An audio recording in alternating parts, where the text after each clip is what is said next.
votre émission Grand Soir comme tous les lundis, une émission sportive, aire de jeu, nouvelle version, nouveau formule également. Proposé aujourd'hui, je ne serai pas seule, je serai en compagnie de Nicolas Sonko pour revenir sur l'actualité sportive tous les lundis également. Cher Tidiane Gomis sera de la partie, mais aussi avec des invités aujourd'hui avec moi sur ce plateau. Adama Gueye, qui est le président de la Fédération sénégalaise de jeux de dames, Hubert Mbang, qui est le directeur des stades, et Pape Moussa Diatta, qui est préparateur physique.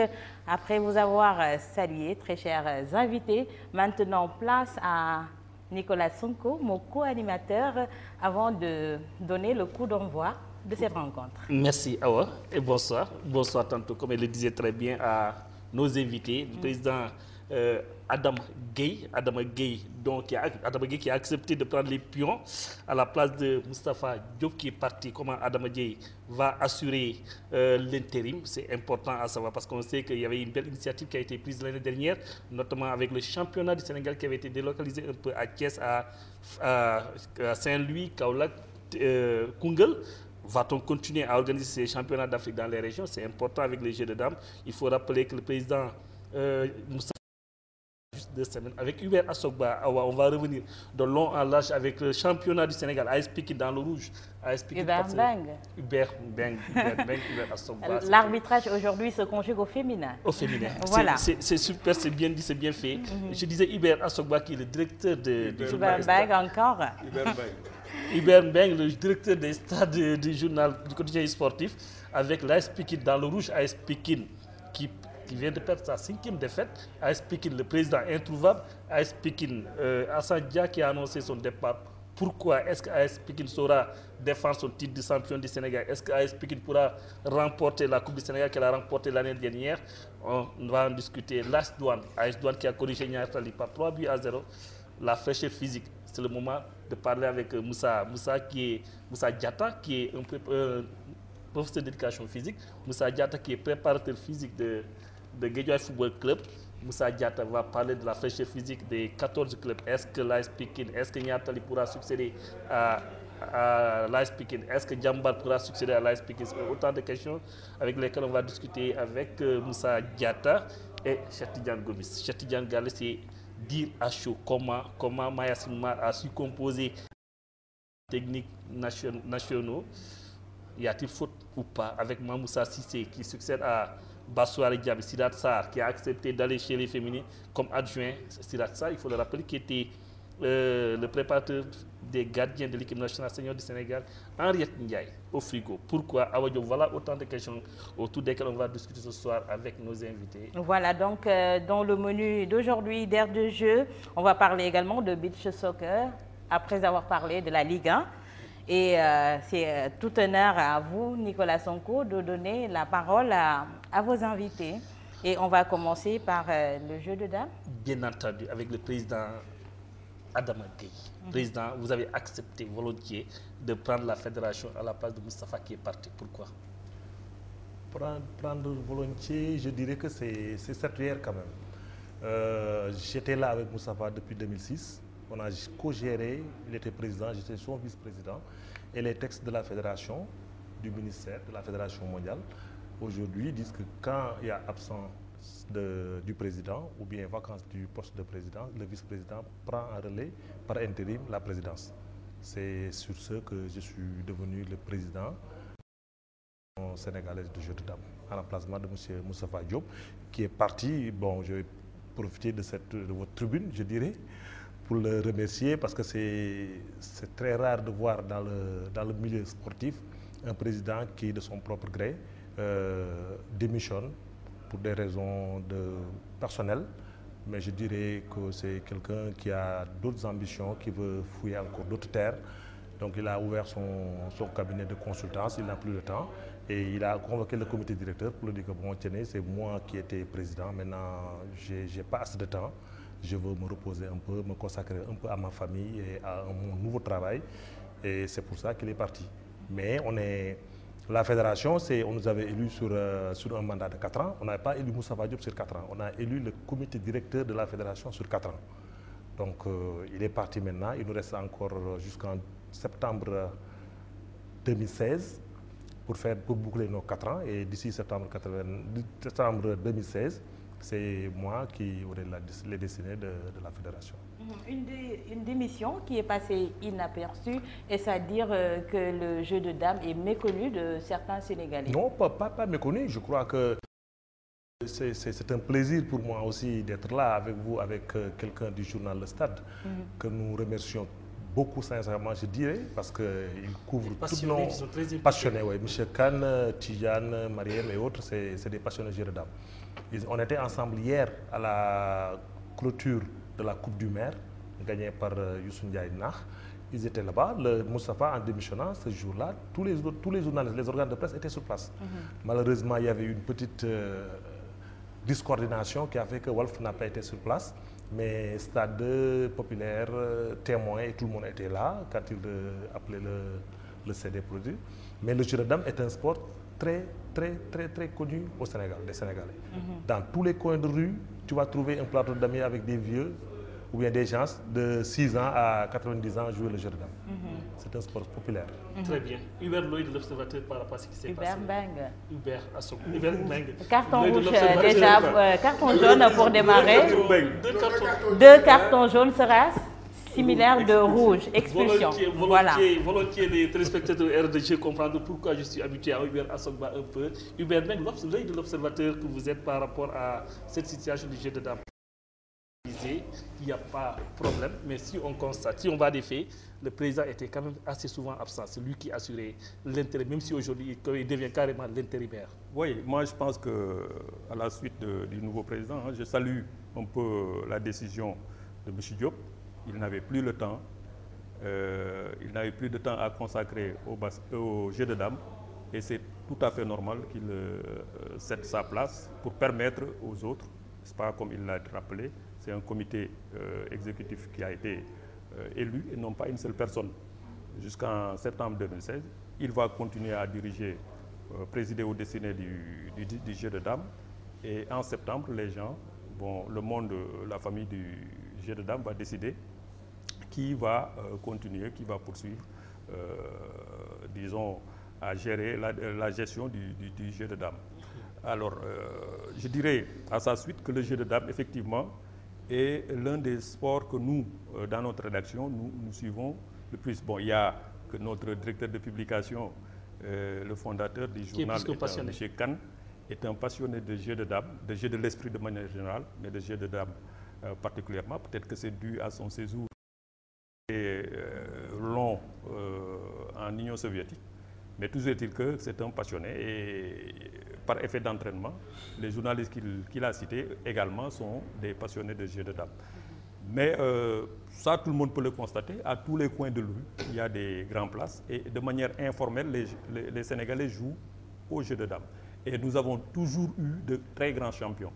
Des GMI, il y en a beaucoup, les grands maîtres internationaux. Il y en a beaucoup de tous âges. Il n'y en a pas dans la gente féminine malheureusement pour l'heure, mais vraiment, je crois que le jeu de dames, c'est l'un des sports, les jeux de l'esprit, des sports sénégalais les plus développés. Bien dit Hubert. Chetiya, est-ce que tu sais jouer dans les jeux d'esprit, toi? Oui, je ne suis pas fort, je ne suis pas fort, mais je suivais Abdoulaye Der, ici à Grand-Yoff, parce qu'il a été président de FC Grand-Yoff, quand il était gardien de but. Il était gardien de but. Abdoulaye Der, quand il était là, maintenant, quand il jouait à côté de la mosquée, on était là, on le suivait. Donc, c'est à travers lui que j'ai aimé ce sport. Mais pour revenir sur... Mais toi, tu ne pourras pas être un licencié. Non. Tu n'es pas fort. Non, mais... je ne suis pas fort. Je ne suis pas fort. Le jeu de dames, ça prend, hein? En tout cas, il n'est pas faux. Je suis sûr qu'il n'est pas faux. Il ne pourra pas faire de général. Oui, Cheikh Tidiane, c'est la transition, Cheikh Tidiane, avec vous. L'AS Pikine, on a fait le constat ensemble, on a fait le tour des stades ensemble. L'AS Pikine, dans le rouge, l'AS Pikine a perdu le samedi à Saint-Louis contre la Linguère. C'est la 5e défaite. La situation devient inquiétante si on sait que l'entraîneur Alassane Dia a aussi déposé sa lettre de démission qui n'a pas encore été acceptée. Comment tu analyses un peu C'est inquiétant, vraiment. C'est inquiétant et aussi c'est tellement grave. C'est une situation très grave. Oui. Et aujourd'hui, moi, je pense que c'est aux Pikinois de se mobiliser. Autour de l'équipe. Autour de l'équipe. Autour du président Modou Fall, qui, il ne faut pas l'oublier, Modou Fall a fait de cette équipe une des grandes équipes ici au Sénégal. Ce que Modou Fall a réussi, on doit l'aider. Maintenant, moi, je pense que les gens doivent tout simplement aller vers l'essentiel. L'essentiel, c'est quoi? L'équipe est en zone dangereuse, zone de relégation. Il reste 10 journées. Et on est dans un championnat dur. Si vous avez deux défaites, 3 défaites, vous plongez. Et avec tout ce qui vient, avec tout ce qui s'est passé, bon, ils ont fait une erreur. Hein. Mais qu'est-ce qui s'est réellement passé oui, pour que la chute de l'AS Pikine soit si brutale et si rapide également? Ils ont trop misé sur la Ligue des champions africaine, la Coupe d'Afrique. On ne joue pas comme ça en Coupe d'Afrique. Quand vous êtes novice, il faut faire très attention. Il y a l'exemple de la Jeanne d'Arc de Dakar ici. La Jeanne d'Arc, pour partir en Afrique, le président Feu Omar Seck disait que non, pour connaître l'Afrique, il faut aller souvent. Et pour aller constamment en Afrique chaque année, il faut gagner le championnat. Ou bien gagner la Coupe du Sénégal. L'AS Pikine aurait dû miser sur le championnat et la Coupe du Sénégal pour repartir, même si l'équipe, s'il y avait au premier tour, c'était pas catastrophique. Donc maintenant, aujourd'hui, ils sont en train de payer donc leur effort qu'ils ont mis dans cette Ligue des Champions. Ils ont misé, ils ont perdu. Boussa, le technicien que vous êtes, est-ce qu'il l'a dit tantôt, l'AS Pikine a plus misé en Afrique, c'est-à-dire la Ligue des Champions, tout en oubliant de défendre son titre de champion du Sénégal. Technicien que vous êtes, comment vous avez analysé la préparation de l'AS Pikine tout au début? Merci Nicolas de m'avoir donné la parole. Tout d'abord, je tiens à saluer tous mes aînés qui sont là, Adama, Hubert, Nicolas, Awa, et sans faudra oublier le grand Cheikh Tidiane. Donc, les Pikinois sont dans un désarroi, comme le dit tout le monde. Mais je pense que rien n'est encore joué. Ils ont encore leurs cartes à jouer dans ce championnat. Dans la mesure où d'autres parlent de problèmes de physique, on parle par-ci, par-là. Moi, en tant que préparateur physique, j'aimerais d'abord revenir pour expliquer aux gens c'est quoi d'abord, quelle est l'importance de la préparation physique et quel est le rôle du préparateur physique dans le groupe. La physique est une partie très importante dans la mise en place d'une équipe compétitive. Mais aussi, le développement des qualités physiques est un objectif pour les préparateurs les plus performants dans notre milieu. La préparation physique permet en quelque sorte aux équipes de mieux gérer leur saison. En quoi faisant? Et là, je vois qu'actuellement, les gens commencent à progresser. Quand je parle de ce progrès, c'est par rapport aux différentes équipes de la Ligue 1. Pratiquement, presque toutes les équipes ont maintenant un préparateur physique.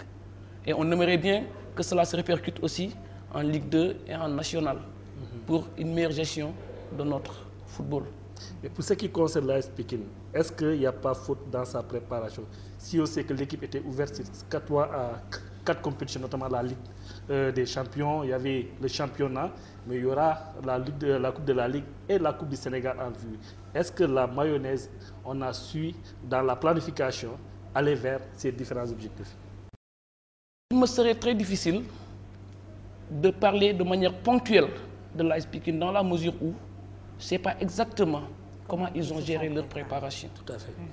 Mais en ce que je sache que une bonne préparation peut rendre une équipe très performante. Tout à fait. Comme le disait l'autre, la préparation physique n'est pas tout, mais sans elle, tout n'est rien. Ok. Nicolas, mis à part la préparation physique, il y a un autre problème également qui se pose et qu'on a l'habitude de voir dans le football sénégalais, c'est l'encadrement. Tout à fait. Est-ce qu'on peut revenir sur l'encadrement avec Alassane Dia qui quitte le banc, sans crier gare également? Est-ce une bonne... Et le président qui est abonné absent depuis voilà. Est-ce une bonne méthode également pour gérer le football, pour avoir aussi également des résultats Hubert? Oui, moi je pense que, comme l'a dit tantôt Cheikh Tidiane, on a au début de la saison déjà, on sentait une certaine frénésie, un enthousiasme pour cette Coupe d'Afrique qui faisait rêver l'AS Pikine, alors qu'elle en était à sa première expérience. Donc je pense que les Pikinois quand même ont mis la barre très haut. Moi je dis que j'ai eu des discussions avec des dirigeants qui disent que oui, notre objectif c'est de rendre au Sénégal le quota de 2 représentants qu'il avait dans chaque compétition, c'est-à-dire en Coupe de la CAF et en Ligue des Champions.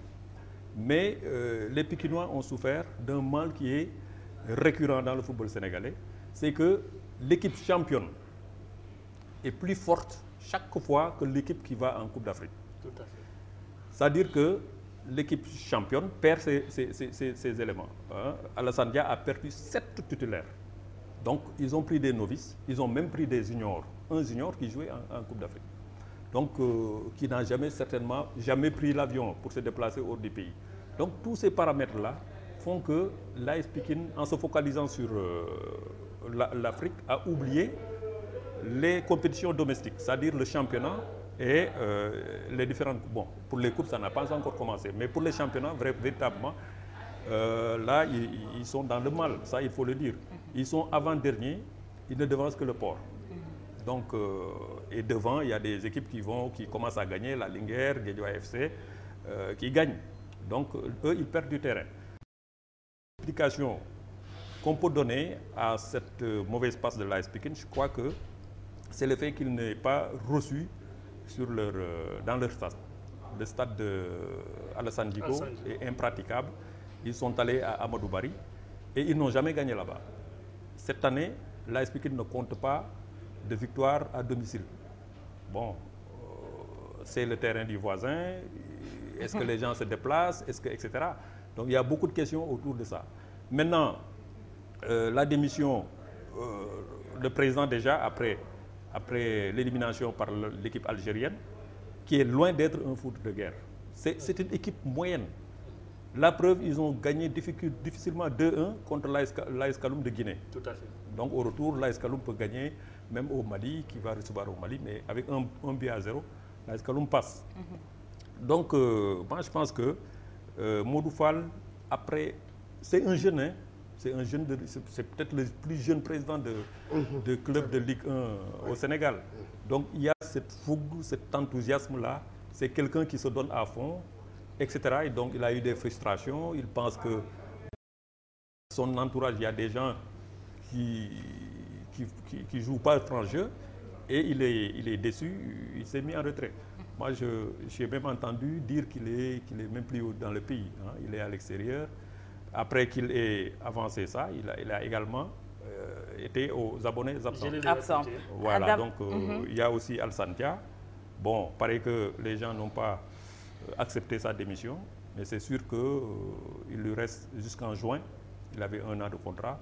Et moi, je suis quasiment sûr qu'il va partir. Qu'il va partir. Adama, est-ce que vous pensez qu'avec tous ces problèmes, l'AS Pikine, qui est en mauvaise posture, peut sortir la tête de l'eau? Moi, je ne suis pas trop football, je dirais. Hein, j'ai pratiqué le Nawetan comme président de l'ASC Darou à Diamaguène. Mais depuis 1987, je crois, je suis aux abonnés absents sur le plan football. Vous ne suivez même pas les championnats? Non. À part les championnats un novice comme moi qui parle. À part le jeu de dame. On vous le concède. On vous le concède, mais on revient à Cheikh Tidiane, à Nicolas. Oui. Par rapport à l'AS Pikine toujours, on sait que ce moment est en mauvaise posture. Comme je disais, avec tous les problèmes qu'on vient de soulever avec Hubert et autres, il y a le problème de l'encadrement qui est soulevé, le problème d'infrastructure également qui est soulevé. Est-ce que vous pensez réellement que l'AS Pikine peut vraiment sortir la tête de l'eau ou il va rester sur le banc de touche? Il a des joueurs. Il a des joueurs pour sortir de cette situation. Il a aussi l'entraîneur, comme l'a dit Hubert. Si l'entraîneur reste, moi je suis sûr, si l'entraîneur reste avec les joueurs, hein, bon, ils peuvent régler la situation. Mais s'il y a cassure, c'est pas bon. Comment régler cette situation si l'entraîneur reste et que le président ne soit pas là? Avec 101 capitaines à bord, est-ce que le bateau peut aller à bon port? Oui, il y a ça aussi. C'est vrai, c'est vrai. Là aussi, il a raison parce que il y a Alassane Dia, il y a Modou Fall et aussi les joueurs, la motivation. Et puis ces départs-là vont impacter négativement. Voilà, c'est ça. Sur les joueurs, c'est sûr. En tout cas, comme je le disais tantôt, Cheikh Tidiane le disait tantôt, l'AS Pikine ne mérite pas cette situation. Pour en finir ce point, l'AS Pikine a fait honneur à Pikine. Pikine qui n'avait jamais remporté le titre de champion du Sénégal.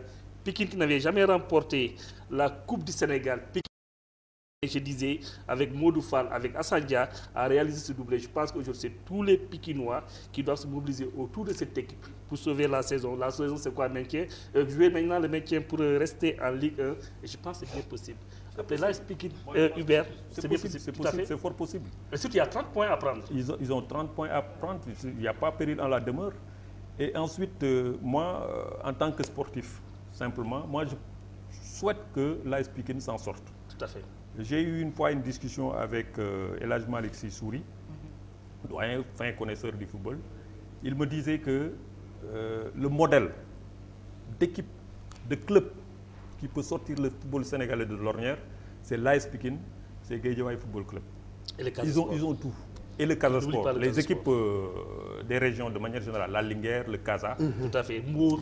C'est vrai, le stade de Mbour. Le stade de Mbour, oui, c'est vrai. Voilà, des modèles de clubs de ce genre. Et une autre discussion que j'ai eue avec Pape Diouf, il a répété la même chose.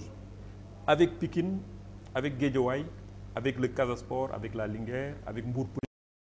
Des entités qui peuvent hisser le football sénégalais. Ils ont tout. Ils ont le stade, ils ont le public, ils ont les hommes, ils ont les compétences, il y a les ressources humaines. Donc ils ont tout pour véritablement constituer le club sénégalais de l'avenir, du présent et de l'avenir.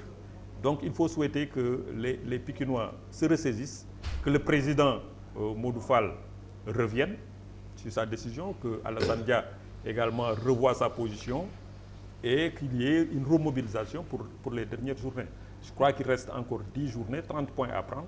Donc c'est largement dans les cordes de l'AS Pikine. Et là où je suis, je suis d'accord avec El Hadj Malick Sy Souris, avec Pape Diouf, mais aussi c'est à nos dirigeants, ces dirigeants-là qui dirigent ces clubs de l'avenir-là, ces clubs Pikine, tout ça, mais eux aussi ils doivent changer de mode de gestion. Non, ce qu'ils sont en train de faire là, qu'est-ce qu'ils ont fait? Ça date de Mathusalem. Ce genre de fonctionnement. Non, non, attention. Regarde ce qui s'est passé à Pikine. Combien d'argent le club a reçu à cette année-ci? Vers l'excellence, vers le haut niveau.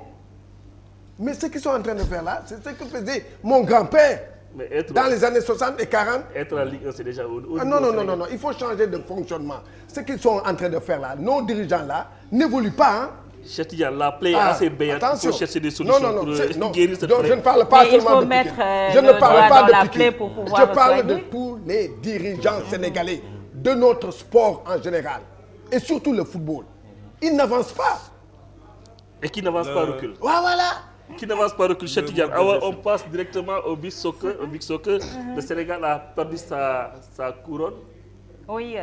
J'aimerais bien revenir un peu sur... On reviendra sur la préparation physique. Voilà. Le Big Soccer, le Sénégal a perdu sa couronne. C'est aux îles Seychelles. Le Sénégal qui a été battu par Madagascar par 2 fois. Et d'ailleurs, la qualification était un miracle, Cheikh Tidiane. Toujours miracle. C'est ça le football sénégalais. Ici, le sport ou le football sénégalais? C'est le sport en général. Le sport en général. Oui, on est des miraculés. On ne travaille pas.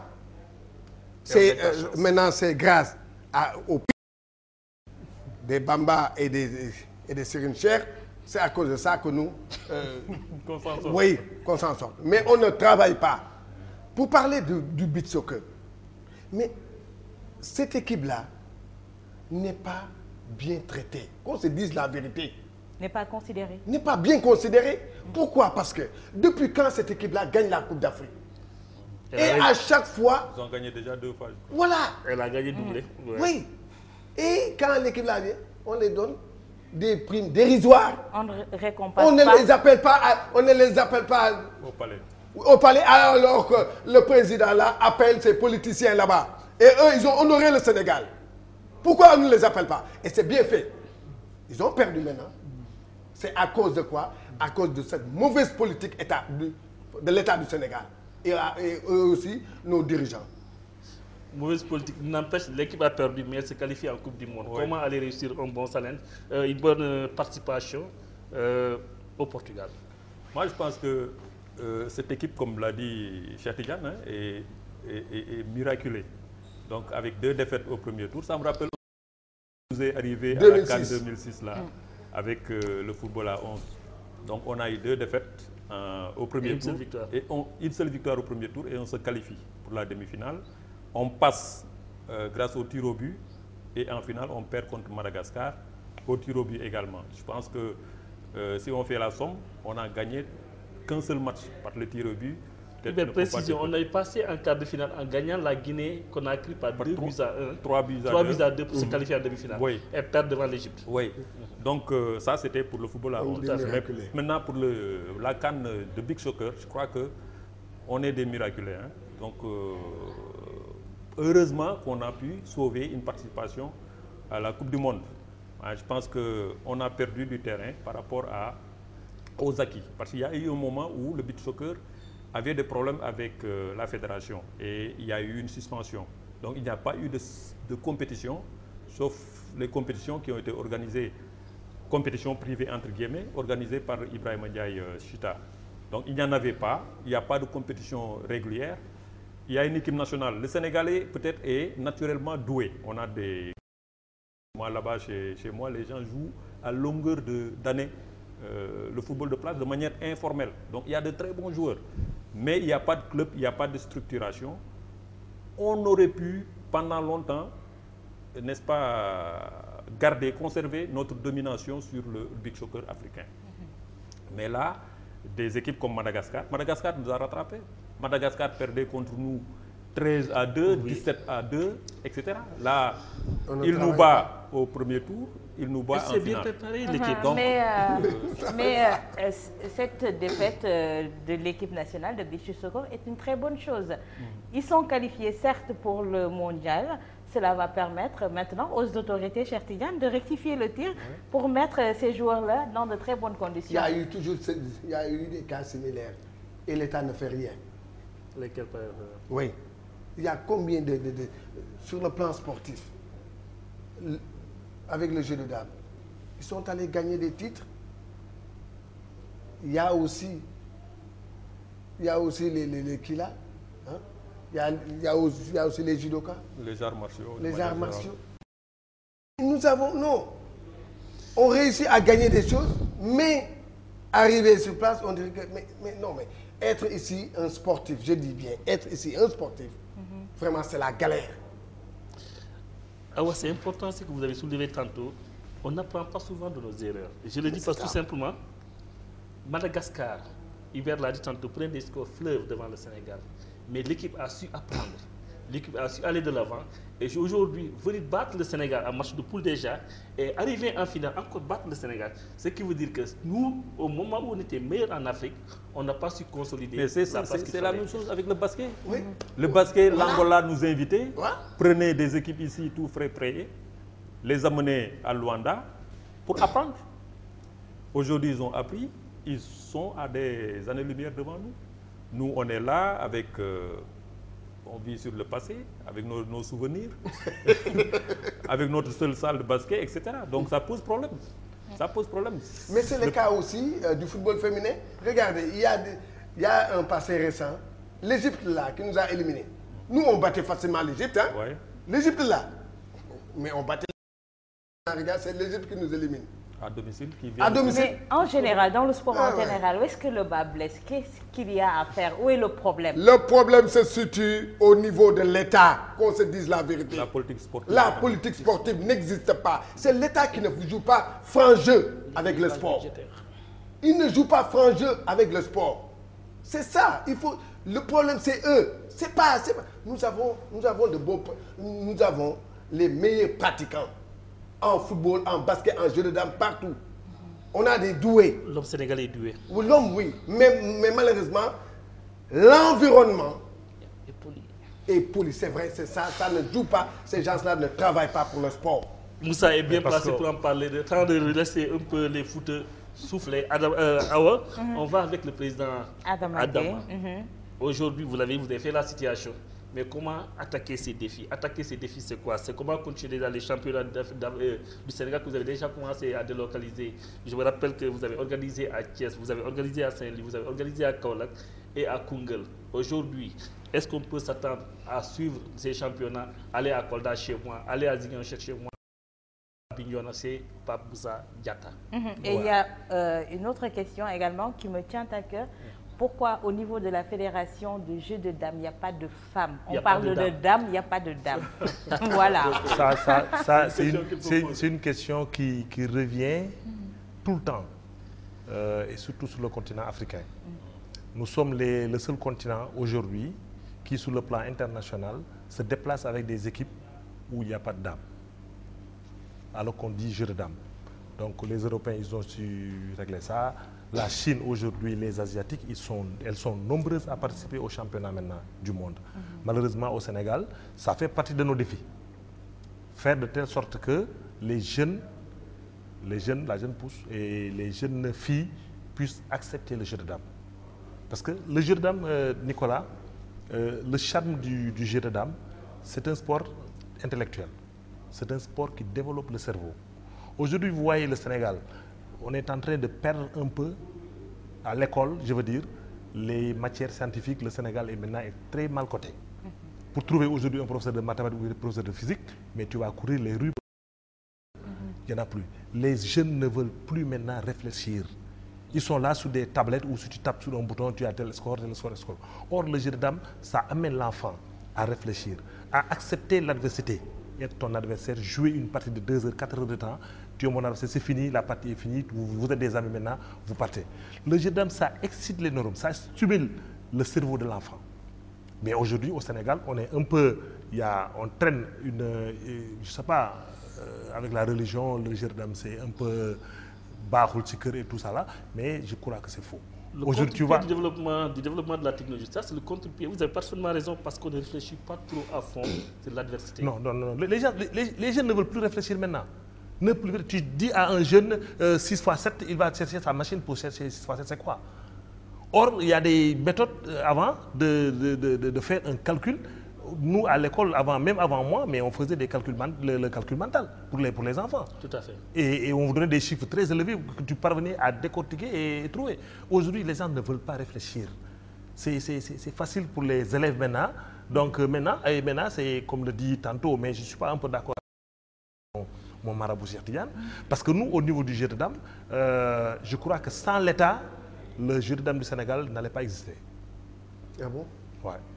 Chez Vous nous. avez beaucoup soutenu. Chez nous. Et en général, dans le sport sénégalais, je dirais, parce qu'aujourd'hui, j'ai vécu dans des pays européens où quand nous organisons une compétition internationale, un championnat du monde, tu demandes aux organisateurs, le ministre des Sports ou bien quelqu'un du gouvernement, ils te disent qu'ils ne le connaissent même pas. En France, à Lille, tout récemment, j'étais à Cannes, au Festival de Cannes, mais le ministre des Sports n'est pas impliqué dans ces jeux-là. L'État n'est pas impliqué dans cela. C'est les villes, les communes et autres là qui gèrent les équipes. Mais est-ce qu'ils doivent attendre qu'ils soient impliqués? Est-ce qu'ils ne doivent pas venir je veux dire aujourd'hui, les Africains, tous les Africains en général, ne misent que sur leur État pour développer leur sport. Et c'est pas possible. Et c'est pas possible. L'État ne peut pas tout faire. Mais il y a une politique d'orientation, président. Voilà. L'État implique une politique d'orientation à laquelle les différentes fédérations, fédérations auxquelles on délègue le pouvoir, à charge maintenant à ces fédérations d'organiser ces disciplines dans les différents championnats. Mais je vous dis, aujourd'hui, le ministère des Sports gère 47 à 46 fédérations. Sur ces 47 fédérations, à part le football, le basket, le karaté, le judo, ces disciplines de masse un peu, mais toutes les autres disciplines-là, mais c'est des disciplines qui ne peuvent pas amener beaucoup de foule. Ça ne peut pas amener beaucoup de foule. Il n'y a pas les structures qu'il faut, les infrastructures qu'il faut pour développer certains sports aujourd'hui. Acceptons-le. Mais aujourd'hui, je dirais qu'il y a combien de stades au Sénégal de football? Il y a combien de terrains de basket au Sénégal? Comme le disait praticable en plus. Praticable en plus. Donc, mais ça, c'est l'État peut jouer sur ça, sur les infrastructures. Mais le reste, moi, je crois qu'il faut que les gens s'y mettent au travail. Tu l'as dit tantôt, le mode de gestion, l'État ne peut pas amener ses billes, amener ses sous et laisser l'argent là à la merci d'un type là qui gère comme il veut. Après, il n'a pas de compte à rendre à personne. Ça, on ne le fera pas. S'il y avait une politique sportive, il existe une politique sportive au Sénégal. S'il existait une claire et définie. Aujourd'hui, on n'en serait pas là. Voilà, c'est ça le Moussa, vous avez votre mot à dire. En Tunisie, au Maroc, partout c'est comme ça. Il y a une politique sportive et maintenant là, il y a l'État qui se retire et qui laisse les dirigeants diriger. Et puis, Nicolas, moi je n'ai pas répondu à ta question. On va revenir à la question, mais laissez le soin à Moussa de revenir, d'abonder sur le même sens. J'aimerais bien que les gens comprennent que maintenant le sport est une entreprise. Une entreprise que l'on doit développer. Je m'excuse un peu, Nicolas. Bon, je suis aussi en Master 2 en management. Tout à fait. À l'INSEPS. Tout à fait. À l'UCAD. Donc, il faudrait que l'État oriente nos dirigeants vers ce partenariat public-privé. Voilà. C'est ça. Parce qu'en fait, les papiers sont déjà signés. Mais jusqu'à présent, ça dorme encore dans les tiroirs. Il n'y a que le cas de l'APIX qui est là. Nos stades sont là. Il y a de la matière qui n'est pas exploitée jusqu'à présent. Aujourd'hui, c'est vrai, il faudrait que l'État accepte de mettre en place une politique sportive digne de son nom. Bien définie. Bien définie et claire. Ça existe. Et l'arbitrage budgétaire, l'équilibre au niveau de l'arbitrage budgétaire. On ne peut pas continuer de faire la politique de l'Autriche, du coq à l'âne. Quand une équipe se qualifie, tout le monde se rue vers juste pour l'événementiel. C'est ça, il n'y a que ça au Sénégal. Donc encore une fois de plus, moi je lance un appel aux autorités pour que l'on essaie au moins de surseoir à ça, de discuter et de mettre un plan cohérent de développement. Tout à l'heure, hors micro, je parlais avec le président du développement. C'est quand vous le taquiniez là par rapport à l'absence des dames. Donc comment massifier certains sports comme les jeux de dames? Il faut passer par l'école. Il dit qu'ils ont prévu quelque chose. Moi, quand j'étais élève au lycée Abdoulaye Sadji, j'étais avec Ndiaga Samb. Ndiaga Samb, aujourd'hui, qui est champion du Sénégal, grand maître international, qui a gagné des trophées internationaux et autres. Quand on était au lycée, j'étais en seconde ou en première, je ne sais plus, il y avait un festival appelé FIGET, Festival international des Jeux de l'Esprit de Dakar, qui n'existe plus, qui a complètement disparu. Et Ndiaga était là-bas, le trophée, festival international. Il avait gagné, c'était vraiment un bonheur pour tout Rufisque, pour tout le lycée Abdoulaye Sadji. On le présentait comme une curiosité. Ndiaga tout petit, il devait avoir 18-17 ans. Aujourd'hui, il est devenu le champion qu'il est. Donc pour dire que peut-être que c'est comme, par extension, on parle de FIGET avec un élève qui gagne. La disparition de l'IASU pour le sport de manière générale. Surtout à l'école. Il n'existe plus. Dernièrement, il y a le président Diak, je ne sais pas à quelle occasion, qui en parlait. Il n'y a plus de ne revient pas à l'école. Il faut pas s'attendre à Diatta est professeur de PS, donc il peut peut-être en parler. Mais il n'y a plus de sport dans nos écoles, malheureusement, à part le cours d'éducation physique que les gosses font peut-être à leur corps défendant, etc. C'est l'IASU vraiment qui forgeait beaucoup de champions. On revient. Moi, ma certitude, Chatidiane, il y a les dames dans le jeu de dames, il y aura plus de bon bouger dans les maisons. Président, La question, c'est non, je dis non, hein, les dames sont un peu partout dans tous les secteurs et pourtant il y a le ceebu toujours à la maison, Adama. Je crois, madame, qu'il doit y avoir une loi, comme on l'a fait sur la parité, pour exiger aux fédérations d'avoir un quota de dames féminin. Tant qu'on n'arrive pas à ça, on ne va pas vulgariser comme il le faut une discipline. Parce que nous, on a essayé en 2011 avec un partenaire avec la Hollande, où on a fait un championnat de jeunes filles. Il y avait presque 30 jeunes filles qui sont venues diverses écoles pour venir jouer. Donc aujourd'hui, dans nos chantiers, pour revenir sur le programme du jeu de dames, les chantiers du jeu de dames aujourd'hui sont immenses. Mais la première chose à faire, c'est essayer que l'on accepte le jeu de dames dans les écoles. Aujourd'hui, il y a une école privée à l'unité 26, mais la directrice est prête à recevoir le jeu de dames dans son école. On nous avait mis en 2012 en relation avec le ministère de l'Éducation nationale pour travailler en synergie et voir comment avoir des écoles pilotes, ne serait-ce que dans chaque département, une école, et essayer d'enseigner le jeu de dames les mercredis après-midi ou les samedis après-midi. Ça, c'est un chantier de la Fédération de jeu de dames. Les autres chantiers, il y a les jeunes, il y a les filles. Je dirais, il y a aussi notre participation sur le plan africain. Parce que comme vous savez, 2015 est un tournant pour nous qui sommes là, parce que le deuxième championnat d'Afrique par équipe va se jouer en Côte d'Ivoire. Et le Sénégal va y participer. Donc sur ça, je crois qu'il y a beaucoup à faire, mais nous, côté fédération, le président Diop est parti. Nous sommes une équipe qui était là depuis 2006. 2007, on a été élu unanimement. 2012, unanimement. Il est parti, on est là, on continue. On va continuer à gérer le jeu de dames pour que ça aille de l'avant, aider les joueurs, participer dignement, je dirais, sur le plan international, sur le plan continental, à ces joutes qu'on a toujours gagnées.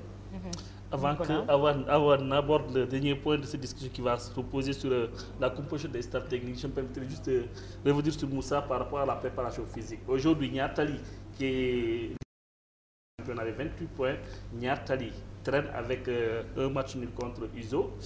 Izo qui a perdu contre Djamba, qui reste toujours à la 3e place. Bien entendu, je parle de Izo. Niatali a 1 point de Djamba qui est à 2 points. C'est la course vers le titre. Est-ce que la fraîcheur physique ne va pas surtout impacter dans cette dernière ligne droite? C'est vrai, Nicolas, que l'aspect physique aura un rôle déterminant à jouer pour notre fin de championnat. Mais aussi, il faut se dire qu'il y a 30 points à prendre. 30 points à prendre, et entre le premier ou bien le deuxième et le premier relégable, il n'y a qu'au moins 9 voire 10 points de différence. C'est très important à noter. Et les gens doivent se rendre compte encore, ou bien réfléchir sur un point, que la préparation physique, certes, joue un rôle très important, mais c'est tout un ensemble. Il y a l'aspect mental, l'aspect physique et l'aspect social surtout. Et puisque toutes ces équipes-là ont engagé des préparateurs physiques, je pense qu'au fait, ils doivent encore redonner confiance, leur permettre de mieux asseoir leur base. En quoi faisant? En faisant un link entre le groupe équipe, l'environnement de l'équipe et surtout avec l'ensemble du staff. Car on a l'habitude de dire que le préparateur physique, en quelque sorte, c'est le technicien en quelque sorte, ou bien c'est le spécialiste du terrain. Pourquoi le spécialiste du terrain? Parce qu'il est à mesure de mieux diagnostiquer tout ce qui se passe. C'est lui qui joue le rôle de relais entre l'entraîneur principal et le médical, mais c'est lui encore qui est chargé de mettre en place une planification digne de ce nom. Pour revenir un peu à notre championnat, nous sommes en train de jouer un championnat très complexe. Cheikh Tidiane vient de le dire, très complexe. Parce qu'une équipe se réveille une journée, en 2 journées, l'équipe devient méconnaissable. Ça, on peut parler de préparation physique, certes, mais aussi, ça peut être aussi un autre facteur dans le développement. Lequel? L'environnement de l'équipe. Ce qui pourrait expliquer la défaite de Niartali. La défaite de Niartali contre l'AS Douane, c'est une défaite vraiment à l'entame du match, j'ai vu une équipe de Niary Tally vraiment qui n'avait pas de réaction. L'équipe de l'AS Douanes est montée en puissance, très engagée sur l'AS Niary Tally. Et physiquement, vraiment, je dirais que Niary Tally a pêché. Mais est-ce que cela veut dire que Niary Tally, physiquement, ils vont sombrer pour le reste de la saison? Il y a toujours anguille sous roche. Dans la mesure où on ne peut pas, comment dirais-je, juger une équipe à travers une ou deux performances. Parce que la préparation, c'est dans la durée. Moi qui suis novice dans ce domaine, est-ce que toutes les équipes ou tous les clubs en Ligue 1 disposent d'un préparateur physique? Et est-ce qu'ils savent aussi l'importance d'un préparateur physique pour le football surtout? Parce que 90 minutes de jeu, plus les temps réglementaires, les temps additionnels et autres. Deux questions assez pertinentes. J'ajouterai juste à voir qu'il y a préparateur physique. Des spécialistes comme Moussa qui ont quitté des écoles pour se charger de la préparation physique. Voilà. Bon, si toutes les équipes ont un préparateur physique, je dirais non. Toutes les équipes n'ont pas de préparateur physique. Il y a de ces équipes qui utilisent l'entraîneur comme des entraîneurs qui jouent ce rôle. Parce qu'ils se disent qu'ils s'y connaissent. Ils peuvent le faire. Et là, je dis que c'est très dangereux. Mais non, surtout chez les petites catégories. Non, oui. Je suis d'accord. Mais pour ce qui est pour le cas de la douane, vous avez parlé que la douane a imposé un jeu physique pour gagner. Bien technique. Oui. Mais l'AS Douane a un préparateur physique qui est Cheikh Fall. Cheikh Fall. Je n'ai pas dit que l'AS Douane n'a pas de préparateur. Non, été porté pour dans l'attelage. Non, c'est bon. Je veux seulement expliquer. Qu'est-ce qui explique cette défaite? Non, l'équipe de la douane qui arrive à imposer un jeu physique à ses adversaires. C'est ça. C'est d'où l'importance d'un préparateur physique. Ils ont un préparateur. Dans le passé, était l'entraîneur de Gorée.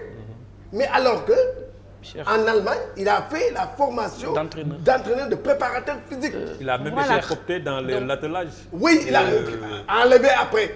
Après, voilà, donc, c'est ce qui explique les problèmes qu'on note dans certains clubs qui n'ont pas de préparateur physique et qui n'en disposent pas. Voilà, Moussa, pour terminer, juste voilà. Moi, je n'étais pas informé de ça. Je n'étais pas informé de ça. On ne peut pas prétendre être préparateur physique sans pour autant maîtriser son art. Voilà. Aujourd'hui, moi qui vous parle, je suis entraîneur avant d'être préparateur physique. Cheikh aussi pareil. Cheikh, il a été adjoint de Alioune Kandji à l'US Gorée. Il a dirigé l'US Gorée et aujourd'hui, il joue le rôle de préparateur physique au niveau de l'AS Douane. Il y a Joseph Senghor, il y a d'autres, tant d'autres. Autant vous avez été adjoint de Alioune Kandji à l'US Gorée, à JFC, entraînement préparateur physique. Et je pense que vous tous avez quitté la même école qui est l'INSEPS. Il a continué à aller, est revenu pour continuer le travail de préparateur physique dans les équipes nationales dans l'attelage. Ça pousse à parler aujourd'hui de la composition des staffs techniques qui pose problème chez Tidjane Gomis. Si on sait que c'est vrai, si c'est mérite sa place, Moustapha Seck mérite sa place, mais l'adjoint pose problème parce qu'on n'avait pas entendu Salif Diallo. Qu'est-ce qui pourrait expliquer la présidente Salif Diallo à côté de Moustapha Seck? C'est un problème. Sidat Sarr, qui devient l'adjoint de Mamoussa Sissé, qui faisait un bon travail du côté de Thiès dans la direction technique régionale de Thiès. Aujourd'hui, dans la composition de cette direction technique nationale, de ces différents staffs, comment tu les analyses et comment tu les apprécies? C'est du n'importe quoi.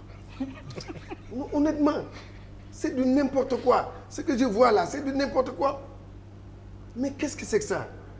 On se lève un bon matin, on prend un Massamba, un Mademba, on le met ici, mais non, c'est pas ça. L'équipe nationale, c'est l'excellence. Quand on prend un entraîneur pour diriger une sélection, il faut faire des preuves. Gagner quelque chose au moins. Mais ici, on ne gagne rien. Copinage, on vous prend et on vous copte. Qu'est-ce que ça, on peut avancer? On n'avancera jamais. C'est pas comme ça. Donc vous pensez que les hommes choisis ne sont pas... Non, attends, regardez seulement l'attelage. Moi, il y a des choses que je ne comprends pas. Je donne seulement le cas du football féminin. Important.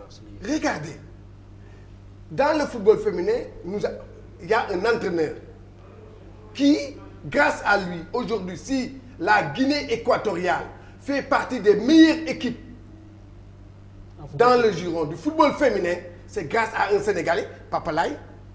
Gaye. Oui, Papa Laye. Papa Laye, depuis, il revient au Sénégal. Et voilà, depuis 10 ans, c'est lui qui gagne le championnat du Sénégal. Avec les sirènes. Oui, avec les sirènes. Il gagne tout. Et on le met là-bas comme entraîneur du football féminin junior. Qui n'existe pas. Une catégorie qui n'existe pas au Sénégal. C'est du n'importe quoi. Il y a Aïcha Henriette qui est toujours... La plus diplômée des dames. Oui, là... Et on le met à l'écart. Non, on les donne des sélections. Des sélections qui n'existent que de nom. Fictives. C'est ça, Fantôme. mais ça, c'est quoi? Avec ça, on veut gagner. On ne gagnera jamais. Avec ces choses-là, il faut arrêter. Hubert. Est-ce qu'il n'est pas temps, alors, Hubert, de créer les états généraux du sport en général au Sénégal? Je crois qu'il y a une fois eu les états généraux du football, je crois, en 87. Après, les conclusions ont été rangées. Maintenant, pour revenir à l'attelage, je pense que moi, mon sentiment personnel, c'est qu'on s'est soucié de certaines sélections. La sélection A, la sélection locale, avec Moustapha Seck, un choix que tout le monde a unanimement salué. Moustapha a fait ses preuves, il a gagné le championnat, il est dynamique, il est toujours sur le terrain, etc. Il y a d'autres sélections maintenant où on a l'impression qu'il y a une certaine négligence, ou bien que même ça a été fait à la va-vite. La preuve, il y a des postes qui n'ont pas été pourvus. On a des préparateurs physiques. Diatta est là. Il y a beaucoup d'autres collègues qui sont diplômés, qui sont sortis de l'INSEPS, formés à bonne école.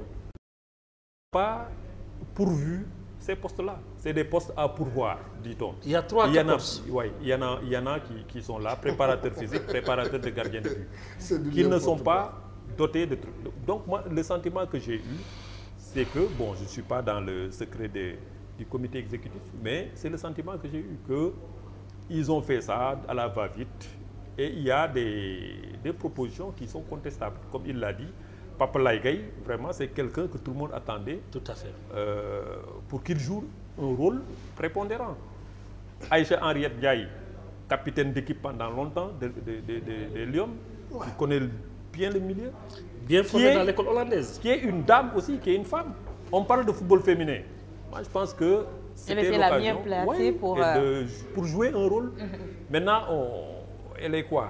Adjointe dans l'équipe U20, qui n'existe pas, parce que notre football féminin n'est pas catégorisé. Il n'y a ni cadette, ni junior, il n'y a que des seniors. Il y a catégorie. Et maintenant, ils veulent participer à la Coupe d'Afrique, aux éliminatoires de la Coupe d'Afrique. U20. Alors qu'on n'a pas cette catégorie. xam nga lii moom mooy lii daal moom mooy ñoom dañuy toog seen salle daal def lu leen neex la catégorisation du football féminin on en parle dañuy pousse pion on en parle depuis des années mais on en parle depuis des années mais par contre chez nous c'est très réfléchi. C'est très réfléchi avant de pousser un pion. Vous êtes bien réfléchi au jeu de dames. Parce qu'avant de pousser, il faut savoir là où tu mets. À côté, on ne réfléchit pas. On fait dañuy def leen neex. Copinage dañuy def nag lu leen neex. Parce que comme l'a dit Hubert, c'est vrai. Moi, il y a des choses que je ne comprends pas. On prend un entraîneur alors que aujourd'hui, l'entraîneur qu'on a pris dans le football féminin, moi je suis sûr et certain, il ne peut pas me dire il y a combien de clubs de football féminin au Sénégal. Moi je peux le dire. Je défie. Moussa connaît très bien, Cheikh. Oui, moi je pense qu'il était l'adjoint de Bassoiré quand même. Bassoiré. Mais moi il est directeur technique régional de Thiès. C'est quelqu'un qui connaît le football, qui abat un excellent technique. Oui, dans la direction technique.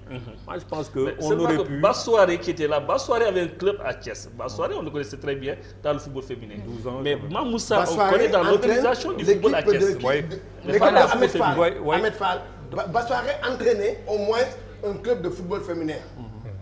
Lui. Mais Mamoussa, non. Oui. Mamoussa, il était dans l'organisation. Du football à Thiès. Je Ça pense que pose problème. les choix Ce qui évidents, retarde le sport, c'est évidents. les hommes qu'il faut à la place voilà, qu'il faut. les choix Uh-huh. évidents, naturels, c'était Papa Laye, c'était Aïcha Henriette Ndiaye. Vraiment, c'est des gens qui sont Pape Laye, il est dans le football féminin. Aïcha, elle est dans le football féminin. Moi, je pense que c'était des choix naturels, c'était des choix attendus et on aurait pu Les exploiter. Oui, les exploiter, les promouvoir. Maintenant, l'autre lecture qu'on peut avoir, et c'était un vœu du président Maître Augustin Senghor, président de la fédération, c'était un rajeunissement des différents staffs. Et cela, ça a été fait. Ça a été bien fait. Oui. Et seulement dans la direction technique aurait maintenant fauté voilà. avec les Moi, copilages. par exemple, personnellement, j'ai été très par un Sidat Sarr, adjoint d'une équipe nationale féminine. Dans mes investigations, j'ai appris que Sidat a été mis devant le fait accompli. Fait accompli mooy la. Voilà. Fait accompli maanaam on ñu lui a fal pas la demandé. jël décision ba pare te yëgu ko. yëgu ko. C'est assez sans surprenant. consulter quoi, sans Quelqu'un, consulter. Sidat est sur un banc de l'élite sénégalaise Oui. depuis 15 ans. Depuis 15 ans. Depuis 15 ans. Et qui a le mérite. Oui, donc quand même, qui connaît le staff qui a été Ouais, mais préparateur non, toi aussi. des gardiens de but. Attends, Sidat a accepté. Il a accepté. Mettre mais devant les le fois- fait accompli kañ accompli. amatul accepté wala bañ a bu ko accepté. bañee dañ koy Cheikh ne daf ko xeeb. Lan. bu ko bañee. Alors qu'il est membre de la direction technique nationale. waru ko nang pour yow. Le sentiment, pas moi, l'accepter. c'est ça, le sentiment. Président, les chantiers internationaux, vous excusez un peu, les chantiers internationaux pour le jeu d'âme, c'est quoi? C'est le championnat d'Afrique par équipe. C'est quand? C'est du 25 juillet au 14 août à Abidjan. Il y a Ndiaga Samb qui est qualifié sur le quota africain au championnat du monde en Hollande. Donc il y a un tournoi international aussi entre la Hollande, le Sénégal, la Côte d'Ivoire et le Cameroun. Aussitôt après le championnat d'Afrique, c'est-à-dire au mois de septembre. Et il y a 2 préparations aussi qu'on essaie d'intercaler dans ce programme-là pour permettre à Ndiaga Samb de préparer le championnat du monde. Donc je crois que le budget a été ficelé par rapport à ça. C'est pas beaucoup, on essaiera de jouer sur l'arbitrage budgétaire pour faire passer Mais notre budget. apparemment, le jeu de dames est plus nanti que Ouais, les ouais. autres disciplines. Non, parce qu'Aïssatou, il y a 2 choses. Nous, on a été 11 fois champions d'Afrique. Ça fait plus de 10 ans ou 15 ans, je vous dis, il n'y a pas un seul championnat d'Afrique où le Sénégal n'est pas champion ou n'est pas sur le podium. D'accord. Nicolas, Est-ce que le champion, on a donné au champion une maison? Non, une maison. Ici. Non, Est-ce qu'on a donné une... Non, Non, attends. on n'a pas donné de le maison. taclage, Non. c'est bon là. Ah, donne attention. On n'a pas donné de maison. En tant que champion. Mais On par ne donne pas contre, par contre, sous l'ère du président Abdou Diouf, quand le Sénégal a eu d'affilée 4 championnats d'Afrique, il a pris toute l'équipe nationale et les a placés dans de grandes sociétés de la place. Ah, il leur a Mais trouvé depuis du lors, travail. Depuis lors, Makodou Ndiaye a été mis à la M3, Habib Kane au port, tous les autres, on les a casés quelque part. Abdoulaye Der, lui, il était dans son business et on l'a laissé faire son business. Mais tous, Asmalik Diallo, qui est à Saint-Louis, il est parti à la retraite à la mairie de Saint-Louis. Donc là, on l'a fait et c'est un appel qu'on va lancer aussi nous. C'est un appel qu'on va lancer aux autorités pour ça. Ah oui, il faut Tamil trouver Len quelque chose pour mon Tamil ami Len sax. Ndiaga Samb. quand Ah même. non, il faut qu'on trouve quelque chose pour les joueurs. xam nga lu là. mu tal. non sport bi bien boo ñu xam ne rek ñun rek. Non, cher, Xam nga lu mu tal. non. Le Sénégal a besoin parce que Nicolas, un peu. Gomis, taclage Nicolas, parce bi doy na fi mu nekk que nii. madame, le problème c'est qu'ils ne savent pas. C'est-à-dire quand vous êtes sur l'international et que à la fin d'une compétition, l'hymne national du Sénégal retentit. Ça, tant que tu n'assistes pas à ça, tu ne sais pas ce que Mais il y a beaucoup de vaut- retombées que cela peut engendrer. extraordinaire. L'hymne national du Sénégal qui retentit. Moi, devant le plusieurs pays africains. grand Ndongo et Moussa Diop étaient présents à Oufa, une ville qui était à 4500 km de Moscou. Le Sénégal était là-bas, c'est Ndiaga Samb qui a eu une médaille. Mais quand on le cherchait sur Internet, quand on a eu l'hymne national, pour mettre l'hymne national du Sénégal, mais les Sénégalais qui étaient là tremblaient. Président, Tu avais ça, la chair de poule. Il faut vivre ça. Ah, pour le connaître. Est-ce que c'est une compétition qui est ici rek? Mais c'est ça. Nous avons des gens qui ne savent même pas ce que c'est que le sport. xamuñu ko. Moussa, vous allez parce que on a presque... cher Nicolas, On est dans les arrêts de jeu de la première partie. C'est juste te permettre, en tant que bon arbitre, vous avez été une bonne fouteuse, je pense bien. Avant de te rendre ton ballon, avant de te rendre ton sifflet, je reviendrai juste, on a moins parlé de Guédiawaye Football Club. Il faut rappeler que Moussa Diatta, qui est là, par exemple, Moussa Diatta, qui est un jeune technicien, un très bon technicien, je pense qu'il mériterait bien d'avoir cette promotion parce que vous faites un excellent travail. On a suivi Guédiawaye Football Club battre le Jaraaf avec la manière par 1-0 et Jaraaf qui était d'un bon niveau, et je pense que le secret de Guédiawaye Football Club, enfin, Moussa, par rapport à ça. Et c'est GFC la seule équipe avec l'AS Douanes à avoir battu Niary Tally cette année. Tout à fait. Le secret c'est quoi? C'est Moussa ou quoi? Ici on ne fait pas la promotion des meilleurs. Je pense qu'on fait un travail collégial. On a un staff très dynamique, donc avec des vases de communication très fluides et avec une confiance mutuelle. Donc c'est le secret de Guédiawaye Football Club, avec un président qui sait ce qu'il veut. Toujours l'encadrement qui revient. Voilà. Qui revient. Donc je pense que c'est l'encadrement qui est le secret de Guédiawaye Football Club. Et je lance un appel pour dire aussi aux autres dirigeants d'être encore plus patients, de faire confiance aux techniciens, parce qu'il n'y a pas de recette miracle. La seule recette valable, c'est le travail dans la durée. Mais malheureusement, au Sénégal, on est trop pressé. C'est pour cela, tu vois, on fait trop de coq à l'âne. Parce que quand on est pressé, on ne peut pas faire un travail fiable. On peut faire, comme les gens le disent, un travail arabe. Et on n'aura pas de bons résultats. On n'aura pas de bons résultats. Il n'y a pas de planification. Il n'y a pas de planification, il n'y a rien. Mais il y a un paradoxe entre GFC, Guédiawaye Football Club et l'AS Pikine. Moi, je sens beaucoup plus d'engouement populaire derrière l'AS Pikine. Absolument. Alors que c'est quasiment les mêmes configurations. Ils sont plus Bon, au fait, là, il me serait très difficile d'aborder ce sujet dans la mesure où je ne sais pas trop ce qui bloque les populations de Guédiawaye à venir derrière l'équipe. C'est surtout des problèmes psychologiques qui vont survenir dans ce cadre-là. Et un psychologue serait bien habilité à en parler. Je pense et je profite aussi de l'occasion pour souhaiter bon sens à l'équipe de Guédiawaye qui se trouve actuellement à Ziguinchor pour des besoins de match. Encore le Casa Sport. Pour jouer contre Casa Sport, qui est l'équipe qui m'a formé, donc mais je me réjouis. Très mal placé entre le marteau et l'enclume. Non, je suis pas mal. Non, là je suis pour Guédiawaye. Là je le dis fort. Voilà, c'est la fin du temps réglementaire. Ah mais vous n'avez pas donné le dernier mot, hein, il faut le dire. Moi, on était dans les arrêts de jeu, le temps réglementaire est bouclé, donc je vous accorde une minute de temps additionnel. Je voudrais inviter les Sénégalais, les Dakarois particulièrement, à une journée de don de sang que notre groupe de presse organise le 6 mai. Inch'Allah, le mercredi 6 mai, ce sera en collaboration avec l'Association nationale des donneurs bénévoles de sang et le Centre national de transfusion sanguine. Donc ce sera le mercredi 6 mai dans les locaux de notre imprimerie. Là-bas, à la route. Cheikh Tidiane va représenter Walfadjri. Voilà, donc c'est avec également certaines associations, les ASC du Point, de Yara, donc l'ASC Kassanga, l'ASC KIP et certaines associations locales. Donc nous appelons tous les sportifs, tous les Sénégalais à venir donner un peu de leur sang pour sauver des vies. Merci Hubert Bang d'avoir répondu à l'appel de l'arbitre, à l'appel également du coach.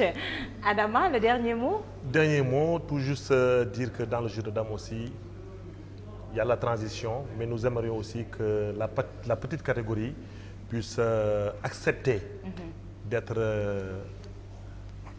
mis en formation. Parce que je vous donne une anecdote. En 2005, en Hollande, au championnat du monde en Hollande, en 2005, l'actuel champion de Hollande, la semaine dernière, il s'appelle Boomstra. En 2005, il était encore minime, il avait 12 ans. Aujourd'hui, il est champion. Il a été champion du monde l'année dernière en partie rapide. Cette année, il est encore champion de Hollande. Et en 2005, il avait 12 ans. Donc je crois que le jeu de dames à l'école, c'est un chantier pour nous. Les filles au jeu de dames, c'est un chantier pour nous. Et puis essayer de préparer la relève. Aujourd'hui, sur les 7 grands maîtres internationaux du Sénégal, les 5 ont plus de 60 ans. Il n'y a que Ndiaga Sam et Morsek qui n'ont pas 60 ans. Tous les autres ont 60 ans. Donc il est temps de rajeunir. Il est temps de rajeunir. Voilà, merci Adama d'avoir répondu à notre invitation. Le dernier mot, Moussa? Lancer un appel à tous les techniciens. Lancer un appel à tous les techniciens et dire aux gens que le sport ou bien les équipes nationales, l'équipe nationale est une institution. Il faudrait que les gens respectent encore les normes, travaillent la main dans la main et j'encourage de passage tous mes collègues qui ont été nommés. Mériter la promotion. Oui. Promotion. Cherfal, Joseph, Serigne Saliou et tant d'autres, Souleymane Diallo, Moustapha Seck et tant d'autres. Toute la promotion. Pour leur dire, voilà, encore une fois de plus, toutes mes félicitations.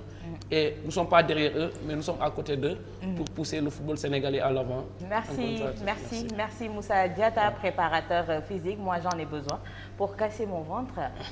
Nicolas, merci de m'avoir tenu compagnie dans R2G ou de t'avoir tenu compagnie dans R2G. C'est selon. Voilà.